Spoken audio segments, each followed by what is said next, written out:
We hope you enjoyed this teaching from Christ Church Birmingham. More teaching can be found at www.christchurchbirmingham.org. Well, it is, actually I've been really looking forward to being here, partly because, I've known Dan and Fallon for years, so it's really exciting to see what you guys are up to, but also because I've heard of how you guys are doing things in Birmingham, and we love the city here, we love living here, so have some affection for the place, and was just thrilled to hear how you're planting in different parts of the city and your desire to plant more and to see people become followers of Jesus, and it feels very like our church in Manchester, so it's exciting to be here and be with you, partly because I get to steal ideas. No, nothing's original ever, is it? So just sitting with some of your leaders yesterday, I made a few different notes of things that you do that we don't. I was like, yep, definitely stealing that. So thank you very much for that. So today, Dan has asked me to talk on a particular subject, and we're gonna go for it a little bit. I'm going to work you hard.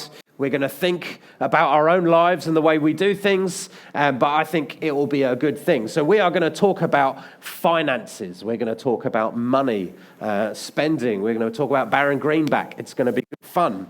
And finance is a super important thing for us to think about, to plan for, and to talk about as well. So I don't know what your kind of family reaction to finances are. So me and Vicky, when we got married, I realised our family were real happy to talk about money. It was just a thing. My mum and dad kind of taught us how to budget as kids, and money was a conversation that we could have quite comfortably. But Vic's family just won't talk about money at all. Like it was off the table. You couldn't discuss it in any way. And so it depends on your kind of background, doesn't it, and how you think and view money.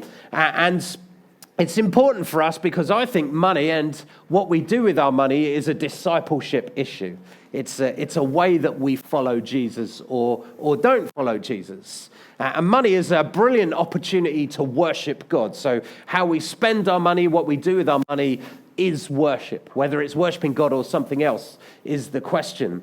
And it's important when we think about our finances to think of them in a kingdom of God perspective, which is what I hope we will do this morning.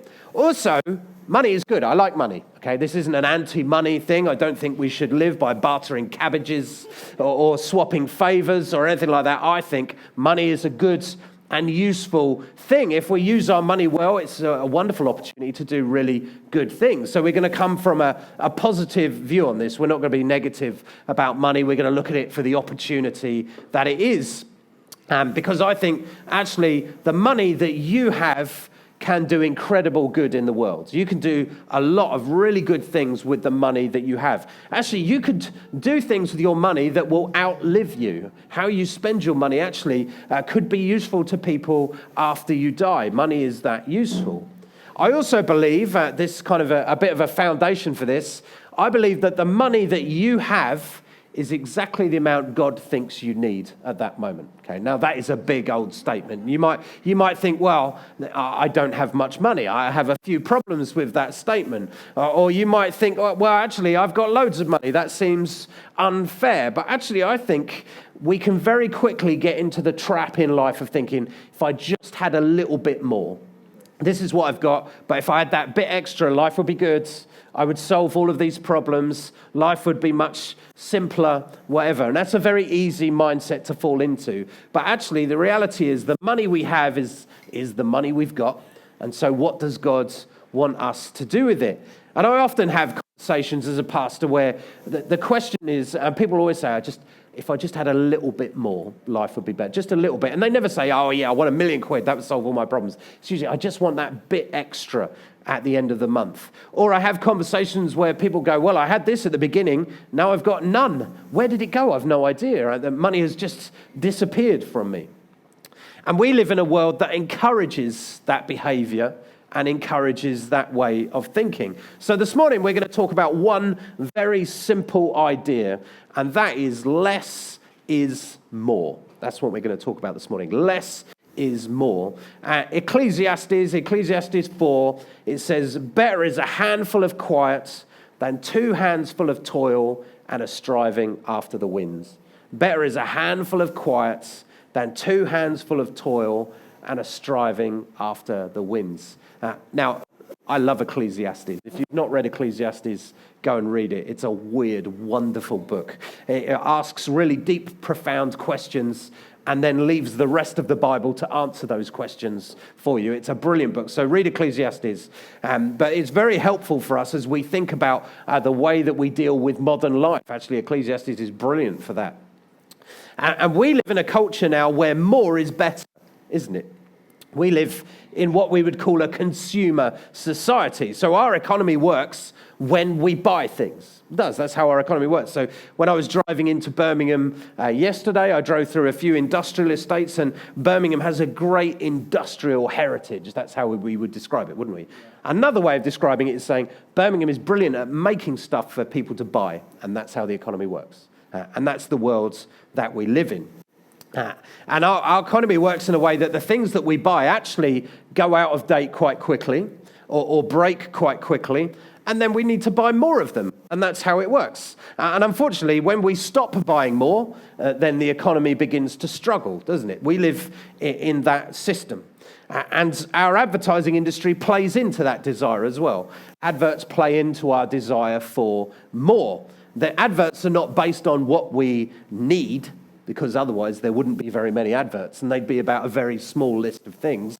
They are based on our want for more, our want to fulfill that needs. So more is not a great place to start. When we think, okay, what is a good, godly, Jesus-loving view of our money? More is not a good place to start. It's based on an unreality. So I want to tell you about a person. And this guy is called Marcus Persson. That's actually his name. He's Swedish, so it's not a fake AI name I've made up. He's called Marcus Persson. That's Persson. And Marcus is a fascinating guy. So he's Swedish, and he's probably about my age now, so he's probably in his late 40s. And like me, he's very, very clever, okay? Very intelligent man. And he started programming computers at an early age, started building software, and then got himself a job in this industry. Became a software engineer, computer programmer, would make code that would make various things work. You can tell I understand computer programming, don't you? But in his spare time, I think so, he'd be at work on a computer all day. He would go home, and then he loved games, so he started making a game, and he made a game online that other people could join in and play. And this game started to get more and more users, started to grow, started to get quite big. And so he took a bit of time off from his job so he could build it more. And eventually it was so successful, it was making him a little bit of cash. So he thought, okay, I'll quit my job. I'm going to build this game. And then quickly, this game became huge. And this game is called Minecraft. I'm sure you've heard of Minecraft. There's soon to be a Minecraft movie that will come out, which I'm sure will be a wonderful piece of art. And we'll thoroughly enjoy not watching that. My kids played Minecraft. I've played it a couple of times. I don't understand it. I'm sure many of you have played Minecraft. And millions, hundreds of millions of people the world over play Minecraft, don't they? Massive, massive deal. And it launched in about 2009, and he then had an offer from Microsoft. They were like, we would like to buy this game off you. And they bought it for $2.5 billion. Which is a lot of dollars, is it not? Huge amount of cash in 2014. Incredible. Marcus is now fabulously wealthy. And he is actually estimated to be worth himself about $2 billion. He's got a lot of dough.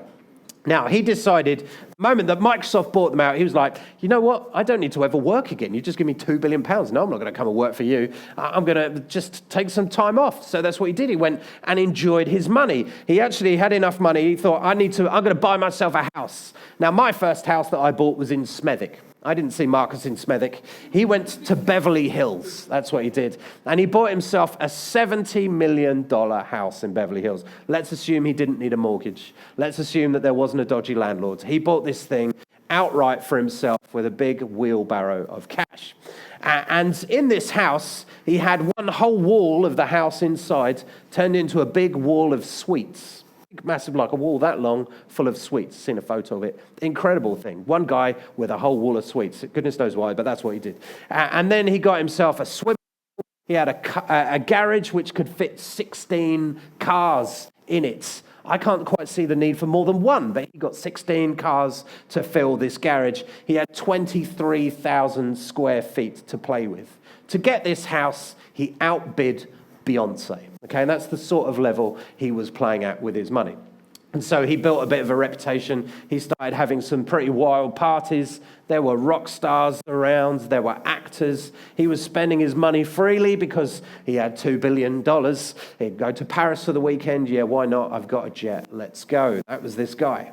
Suddenly, Marcus had more. Just a lot more. But our end there.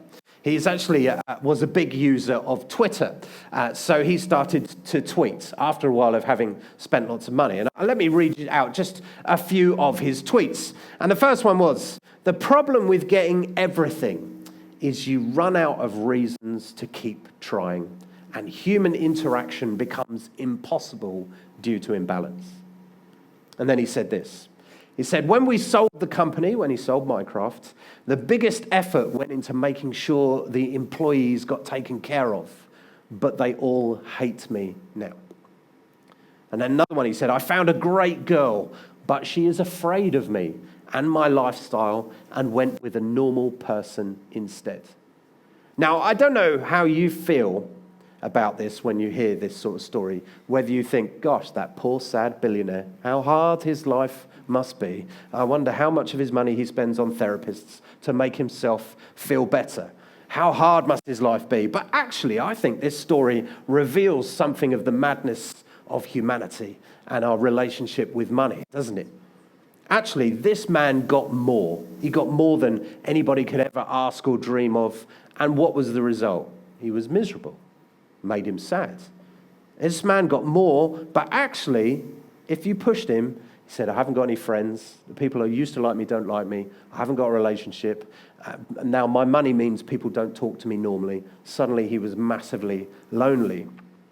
Now, like I said at the beginning, we are not going to pretend that all money is evil at all. We're going to be positive about our money. Money can be incredibly useful and incredibly powerful. Money used in the right way actually can go a long way to solving some pretty profound issues in our world. Let's be real. If our governments decided to spend money well, they could solve homelessness if they wanted to, in a heartbeat. When we first moved to Manchester, we would go into the centre of Manchester. There weren't very many homeless people. Within about 5 or 6 years, the centre of Manchester, there was just so many homeless people addicted to spice. And actually, Manchester went from a place where it was pretty, you could wander around quite comfortably, to actually being, you think, I've got to be a little bit careful now in the centre of Manchester. I'm sure Birmingham had many similar things. Actually, we could solve so many problems using our money, right? So we remember that. Also, if you use money in the right way, actually, you can really do your family good. You can develop family life using money in the right way.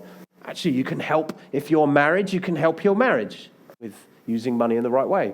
With your friends, actually, you can be a great blessing to your friends if you use money well. Also, you can build your future and you can build the church if we use our money well. However, we know that money can have a pretty odd effect on people. So a guy called Paul, he wrote to his friend Timothy, and Timothy was leading a church and was a good friend of Paul, so Paul would write him letters. And in one of those letters, he was kind of trying to help him as he led this church. He says, look, those who desire to be rich fall into temptation. So it's like those who want more, they fall into temptation, into a snare, into many senseless and harmful desires that plunge people into ruin and destruction. That's quite a dramatic language, but actually I know friends of mine who, as they slowly got a bit more money as their careers developed, they would begin to invest it in things that perhaps weren't good for them, whether that's their home is the place all of their money goes into, or perhaps their entertainment is where all their money goes. And slowly but surely they fall into that temptation and they inoculate their faith just step by step. And Paul went on and said, look, the love of money is a root of all kinds of evil. It's through this craving, that desire for more, that some have wandered away from the faith and pierced themselves with many pangs. So money used in the right way can do incredible good, but chasing after this money, this love of money, can lead us actually to give up on faith and go after wealth. And we might think, well, that's not me, that's not what I do. Actually, it's probably one of the greatest diseases of humanity, actually, to chase wealth. If we aren't intentional about our finances, then it can have a deadening effect on us and actually just bring stress and pain into our lives. So less is more. What does the writer of Ecclesiastes say? Better is a handful of quiet than 2 handsful of toil and a striving after the wind. So let's think about that. Let's think about the striving. Could somebody give me a glass of water? Is that all right? Thanks. Excuse me. So what are we striving for? And the writer of Ecclesiastes talks about this wind. Now, you can't catch wind. I don't know if you've ever tried it. It's not possible to catch the wind. Thanks, Joe.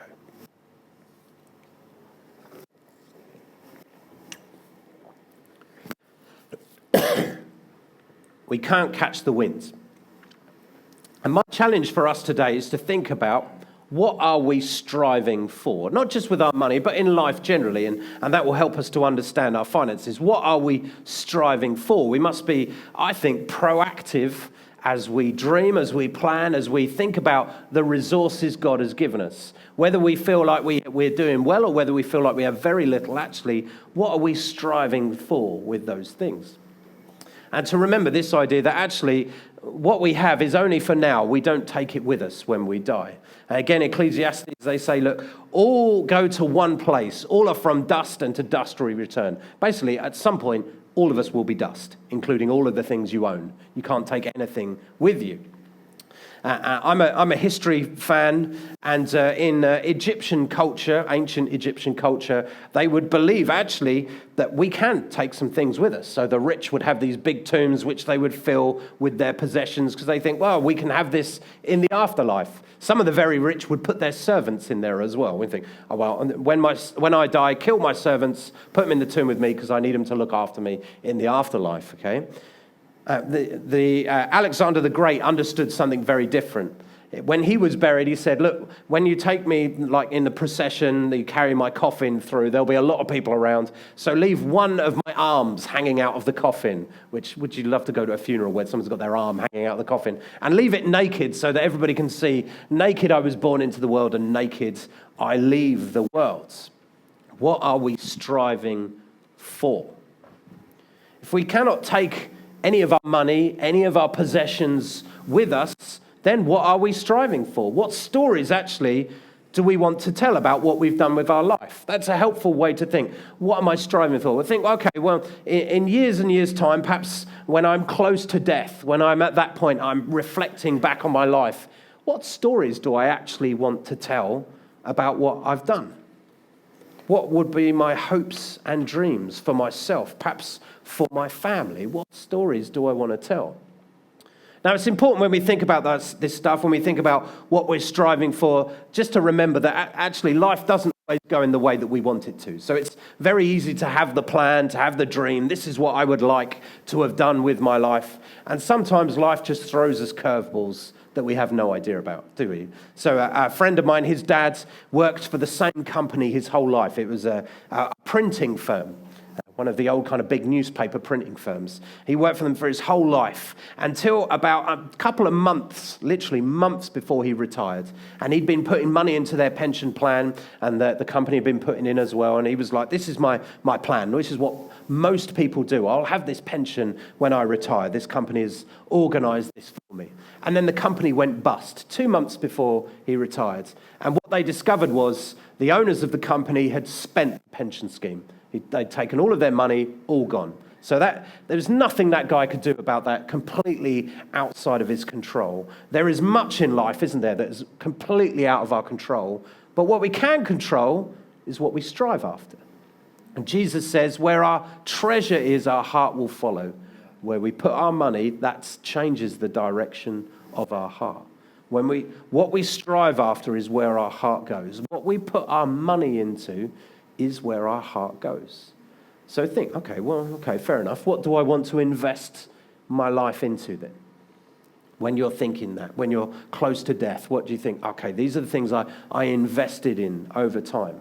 So we're going to be super practical for a moment, and I want us to think about what we are striving for. Individually, I want you to think about what you're striving after. And I'm going to give you a few kind of personal examples of how we have worked this out in our lives and how we think about these things. And you might think about my examples and think they're rubbish. That's a stupid idea, and that's fine. I just want you to kind of present you with an example, and then you can think about some of yours. And I call them, and this is the most, this is not a normal thing to say in a sermon, this is my investment priorities. Sound like a bad hedge fund manager, don't I? But this is my investment priorities. These 6 things are, when I'm old, I want to thought, yeah, I put money into that. I didn't waste what I was given. I didn't waste my resources.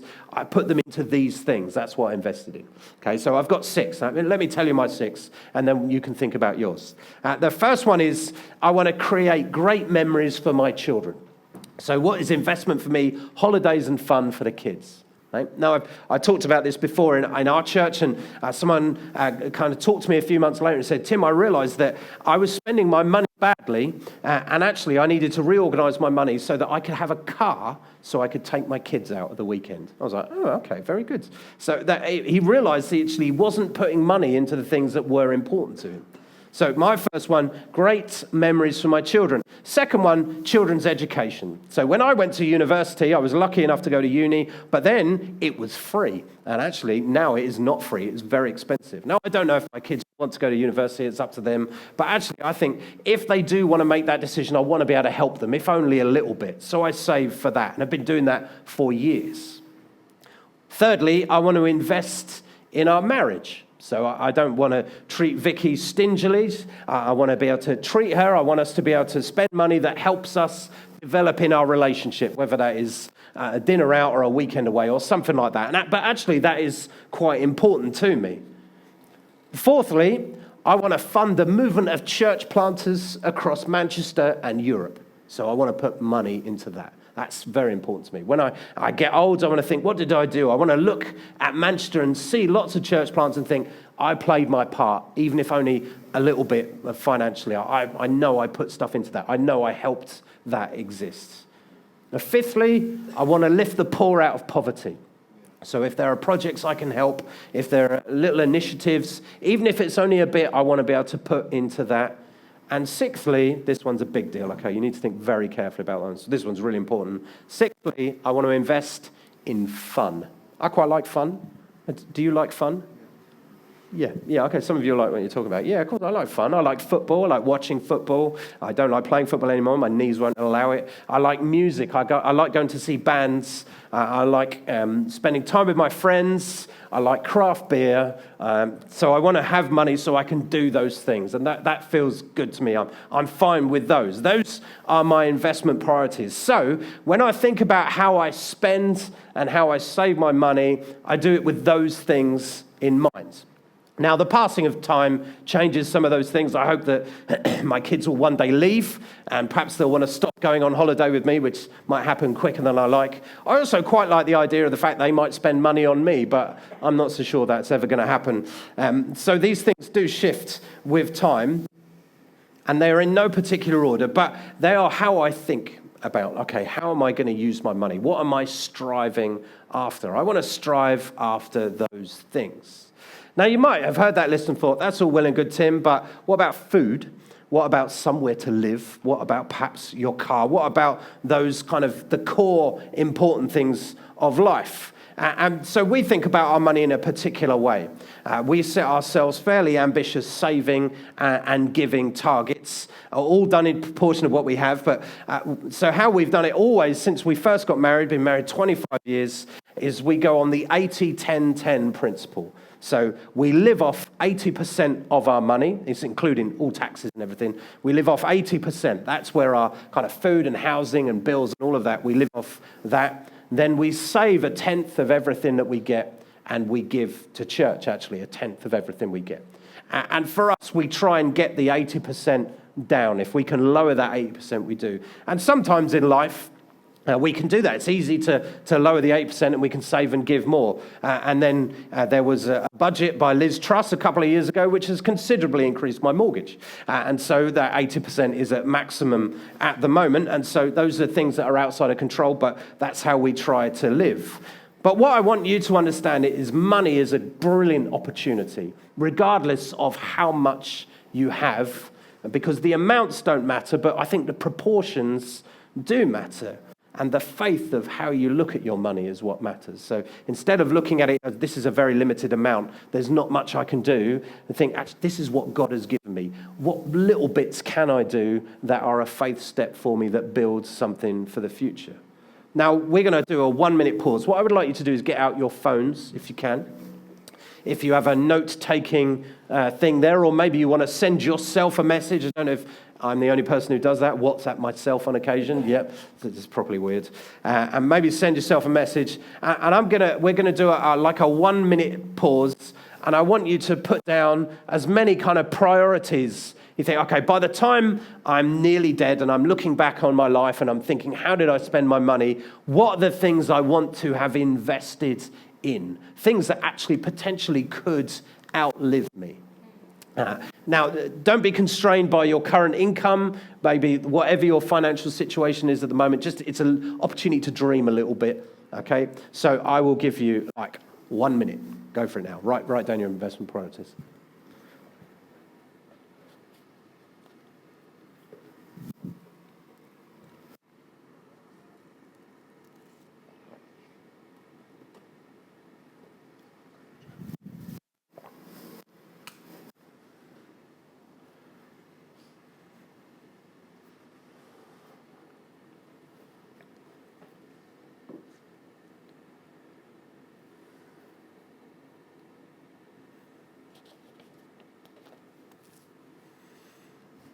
Okay. Now, we're not going to ask you what they are or anything like that. Yeah, it might be like I want to break the record for the most Mars bars eaten in anyone's life. It might. So let's not go there. But my hope is to make you think, just to take pause. And sometimes with money, it just feels like it's on the edge of being out of control in life, doesn't it? It can often feel like that. And actually trying to have a big picture view and think, do I live with purpose? Actually, for us, it affected how we did our shopping. So there was a time where, before I kind of worked out this is how I wanted to live, if we would go shopping, I would be throwing in all that sorts of extra bits just because I fancied it. And then when you realise, actually, you know what? I want to be able to spend my money on things that are going to outlive me. I don't want to chase after the wind. Actually, I want to strive after something better. It just changes your spending habits, which is quite important, I think. So better is a handful of quiet than 2 hands full of toil and a striving after the winds. We want to strive after good things with our money. And then to do that, well, how do we make some room to do that? How can I live so that I have this handful of quiet? It's like an empty hand, not 2 hands that are full of toil. What are we striving for? And actually, this idea is a wonderful image, 2 hands full of toil. It conjures up this picture of someone whose life is so full, so maybe committed, whether that's just in your time or your energy or perhaps in your finances, that if an opportunity comes to you, or perhaps a chance to serve someone, perhaps a chance to invest in something, but your hands are so full you can't do it. You're completely maxed out. And we live in a world that actually encourages that way of living. That's why credit cards exist. It's why you can have multiple credit cards so that you can have 2 hands full, to the point where actually our possessions own us. We don't own them. Because both hands are full, our options are limited. We can't reach out to do new things. We can't reach out to serve people, invest in our future. We can't be as generous, perhaps, to church as we would like. Our hands are full. And the call, actually, I believe, is to live differently to that, to be, as followers of Jesus, actually to live in his eternal purpose and plan. And one of the best ways we can do that is live with purpose with our money. So Proverbs 30, it says, look, give me neither poverty nor riches. He knows that actually money isn't going to solve the heart issues. It says, give me neither poverty nor riches.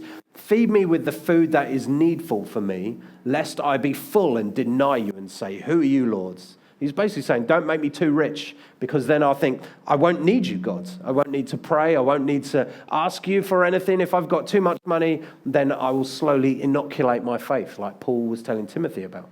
And then he goes on and says, or don't let me be poor and steal and profane the name of the Lord. Recognizes too much money and not enough money are both fraught with difficulties. He's saying, look, just give me what I need and help me to see what that is. He wanted a contented life, not a life with two hands full of toil, not a life that has that anxiety of chasing after this wind of more that cannot be caught. He wanted a handful of quiet. And in life, there are obvious ways that we spend our money, if we think about this handful of quiet for a moment. And effectively, there are three ways that we spend our money, isn't there? There is the spending for life, there is our saving, and then there is our giving. And the spending bucket is that cost of living bucket, isn't it? It's food, it's shelter, it's perhaps travel to work, it's perhaps our clothes, it's those kind of essential things. Saving is the building for the future. Maybe it's things that we would like to do next year or things we would like to do longer term. We save for those things. And giving, the giving bucket is our generosity to church perhaps or to others. And my suggestion for you today, Christchurch, Birmingham, is to have a clear intention for your money. For the money that you get for your job or however money comes to you, actually clear intention for how you spend it. And all three of those, spending, the saving and giving, they are vital cogs in the machine. If one of the cogs is too big, then the machine doesn't quite work properly. If one of the cogs is missing, like if you never save anything ever, actually the machine doesn't quite work properly. You miss out one of those and it can cause difficulty. Perhaps doesn't serve you, doesn't serve the kingdom of God.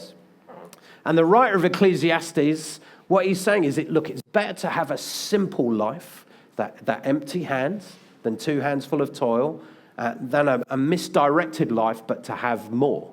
Better to have a simple life with less than a misdirected life with more. And it's much easier to make a change in your finances if you're doing it for a reason, if you're doing it with vision, like a big plan, I always find. So, for example, when I talked about memories for our kids, so we decided we would save so that we could have holidays with them. It's a privilege that we can do that. And when we were newly married, Vic was part-time and I was part-time. And so the holidays were really very cheap. There was a 2-week holiday in a tent in Wales, which I still have flashbacks about. And that was, but we saved, and actually that was a few £100 and took us a while, but we could do it. And nowadays we're both full-time, so there's a little bit more cash there, so we can save for something perhaps different to a tent in Wales. But the intention is we want to have great fun with the kids. At some point that they will leave and it will be very different. But that's how we save. And I'm striving after that. And that means I don't fill my hands with other things. Actually means we shop with discipline. It means that I try not to doom scroll Amazon and just buy stuff on an evening when I'm feeling tired or a bit sad. We're very careful about how we use our money, but not just to be stingy, but actually there's a big plan here. Okay, there's a big plan. This is because I want this for my children. Equally as well, like I said, I want to fund that movement of church planters. And actually for you guys to thrive in Birmingham actually requires a lot of people to think, you know what, I'm going to give to this. I'm going to commit myself and think, you know what, I'm going to finance this as much as I can. And actually that is important to me. That's important that the kingdom of God grows in Birmingham, that we see multiple churches around this city. And in that moment, it's important to think, that's what I want to do. So I'm going to change how I spend my money so that I can do this. I'm going to change how I spend in the week. I'm going to change my direct debits, whatever it might be. I'm going to think carefully. Do I need these things? How can I empty one of my hands? So I've got a handful of quiet. So actually I can give, right, I want to give this. I'm super pumped about seeing another 5 churches planted. My little bit is going to help this. Let's put into that. I'm going to have a free hand.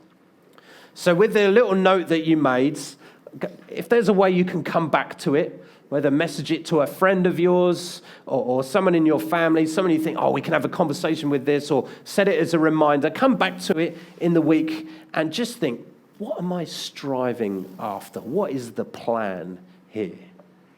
And when you reflect back on your life, this is a question. Think, when I reflect back, will I regret this, or will I be happy about this? That's an important thing to think. Right, I would like to pray for you, so let's just stand. Are we going to worship again, or will we finish worship again? Right, let me pray, and if the bands want to come back.